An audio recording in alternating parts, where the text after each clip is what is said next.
La ville de Kalemi, chef-lieu de la province du Tanganyika, est chargée d'histoire sous différentes époques.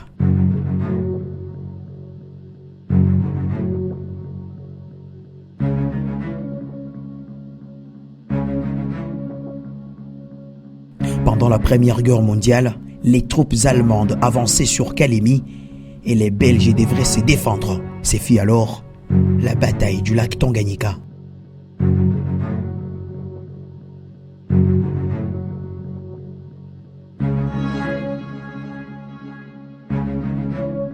Certains des outils les ayant permis de repousser les Allemands sont ces canons Krupp d'Albertville, étaient des calibres 15 cm et furent fabriqués en 1890. Chacun d'eux était installé dans une cuve de béton sur affût pivotant à commande démultipliée, solidaire de l'affût. Jusqu'à ces jours, on peut encore voir quelques inscriptions sur les deux canons Krupp se trouvant dans la ville de Kalemi, ancienne Albertville.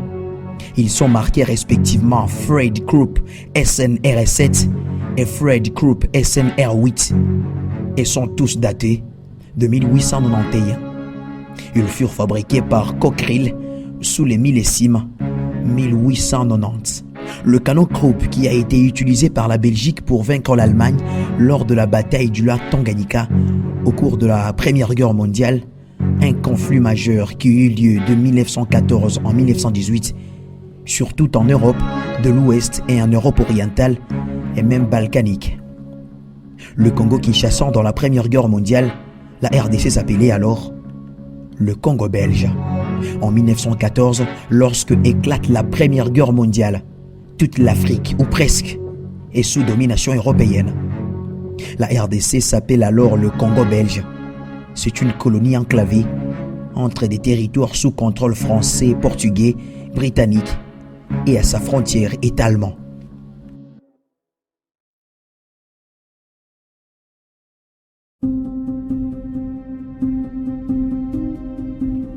Dès le mois d'août, les Allemands font aussi peu de cas de la neutralité du Congo que de celle de la Belgique. Ils attaquent des postes belges sur la rive occidentale du lac Tanganyika. M. Kaloum et Carlos Fazili, le porte-parole de FRDC Tanganyika, se rendent ici pour la première fois après plusieurs années.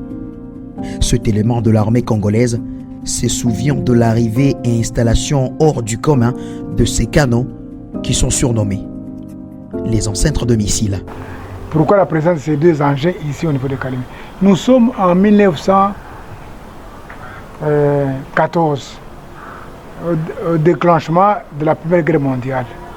Il y avait d'un côté les Alliés, où il y avait les Américains, les Français, les Belges, les Anglais. De l'autre côté, il y avait les Allemands, les Italiens, les Japonais, les Chinois et consorts. Alors, la domination à cette période, c'était les Allemands qui étaient un peu dominants.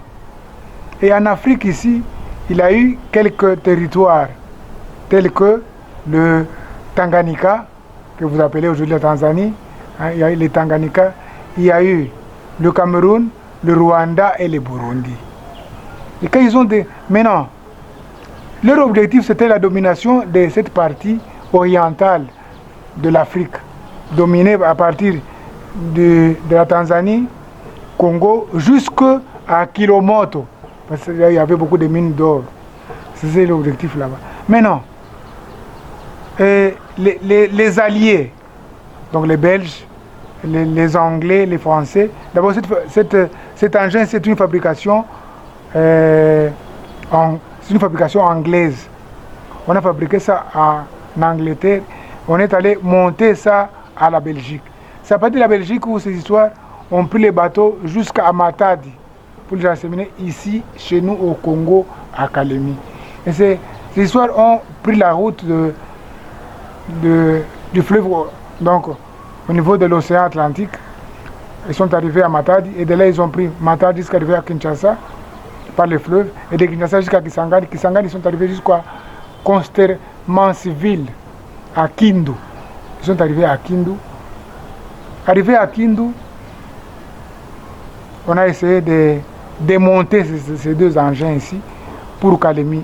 Et de là, on a amené à Kongolo. De Kongolo, nos arrière-grands-pères, ils ont pris ça, c'était des porteurs, ils ont pris ça à partir de la tête jusqu'au niveau de Kalemi. Et de Kalemi, on les a installés ici. Pour quel objectif? Pour arrêter la montée en puissance des Allemands. Parce que les Allemands qui étaient en Tanzanie, ils voulaient dominer toute cette partie ici. Quand ils sont arrivés en Tanzanie, ils commençaient maintenant à larguer les bateaux pour venir attaquer Albertville, ici Albertville. Et eux, donc la guerre a commencé en 1914. Vers 1915, c'est alors qu'on a monté ces deux histoires ici. On a monté à Kalemi et ils ont abattu un travail terrible.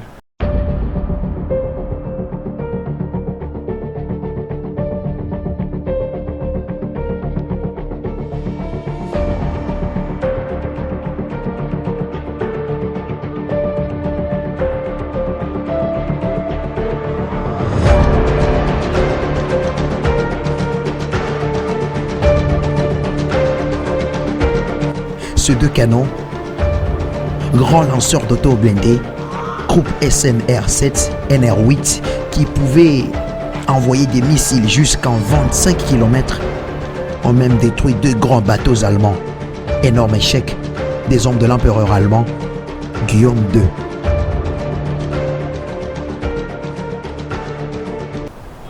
Un grand travail.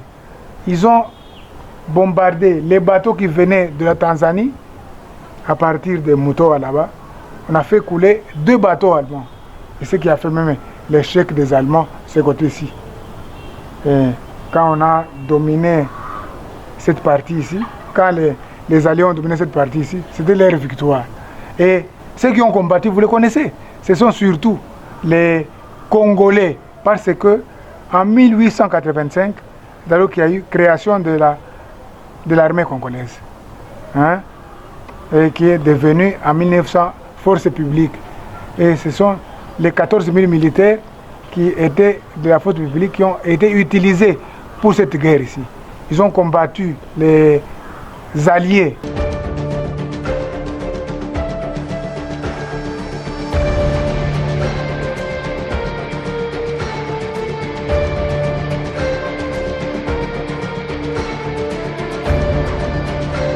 Mais alors que la quasi-totalité de la Belgique passe rapidement sous la coupe des armées de Kaiser, la force publique congolaise, qui était composée environ de 10 000 hommes mal entraînés, qui assuraient essentiellement de fonctions de police dans la colonie, reçoit l'ordre de se réorganiser pour une contre-offensive et d'envoyer des contingents en renfort aux troupes coloniales britanniques et françaises engagées contre les troupes allemandes au Cameroun et en Zambie actuelle, où elle contribua à repousser les forces allemandes, comme le rappelle le porte-parole de FRDC, Carlos Fazili. Ceux qui ont combattu, vous les connaissez, ce sont surtout les Congolais, parce que en 1885, alors qu'il y a eu création de l'armée congolaise, hein, et qui est devenue en 1900 force publique. Et ce sont les 14 000 militaires qui étaient de la force publique qui ont été utilisés pour cette guerre ici. Ils ont combattu les Alliés. Donc, ils sont allés ravir les territoires qui étaient du côté allemand, le Rwanda. En 1918, ils ont ravi le Rwanda. C'était en juillet. En août, ils sont arrivés jusqu'à Burundi. Et ils sont arrivés jusqu'en Tanzanie. Et c'est pourquoi vous savez qu'il y a même les noms des villes de Tanzanie ici, les Dodoma, Kigoma, les villes d'ici, c'était en mémoire de leur victoire de ces Congolais-là devant les Allemands. Quand on a dominé tout le monde là-bas avec cette histoire là-bas, c'était en fait la présence de ces deux engins ici. C'est encore votre question. Et ces engins ici, quand ils étaient utilisés, quelle est donc cette partie-là qui a dominé? Est-ce que la Belgique avait réussi à remporter cette victoire moyennant ces engins ici? Oui, parce qu'on a empêché les Allemands de venir attaquer Kalemi ici. Et à partir du Congo ici, les Congolais venant de l'Équateur, ils sont arrivés ici à Kalemi, ils sont allés jusqu'au Rwanda. À partir de Kalemi, ils sont allés jusqu'au Rwanda. Et de là, ils ont attaqué les Allemands au Rwanda. On les a battus au niveau du Rwanda. Et ensuite, on est allé à Bujumbura. On a battu encore les Allemands au niveau de Bujumbura par les Congolais. Et nous sommes arrivés jusqu'en Tanzanie. On a pris Kigoma, Dodoma, presque toute la Tanzanie. Et c'est pourquoi vous avez constaté qu'en 1923, ces trois colonies n'étaient plus allemandes. Ils se sont départagés très bien. Il y a le Rwanda et le Burundi. Ils sont devenus les provinces du Congo. C'est pourquoi on les appelait Congo belge, Rwanda, Burundi. Et également la Tanzanie, qu'on a cédé aux Anglais.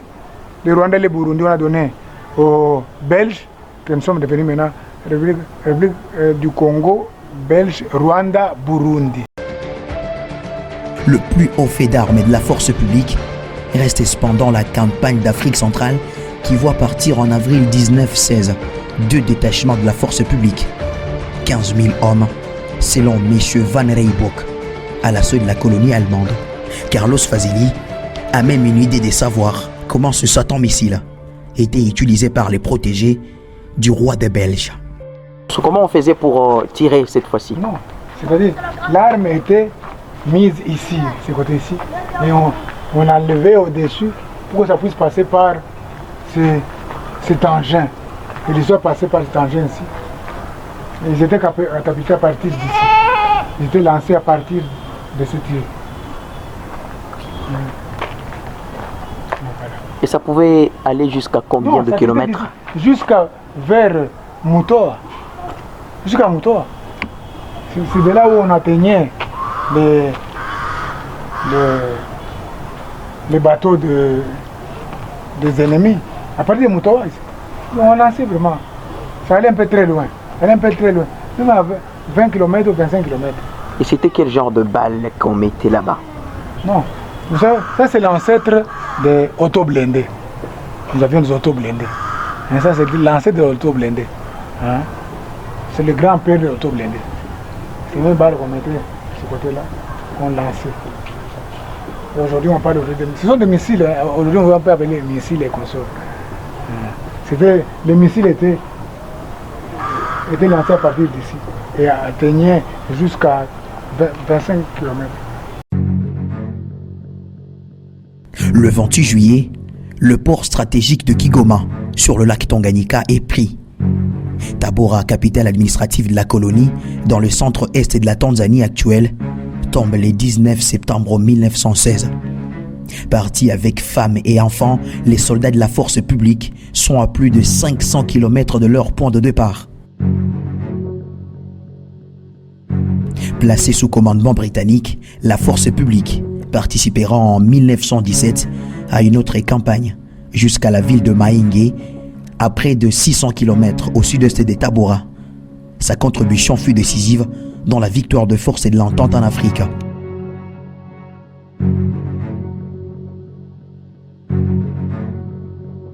Beaucoup plus de victoires parfois que le Belge.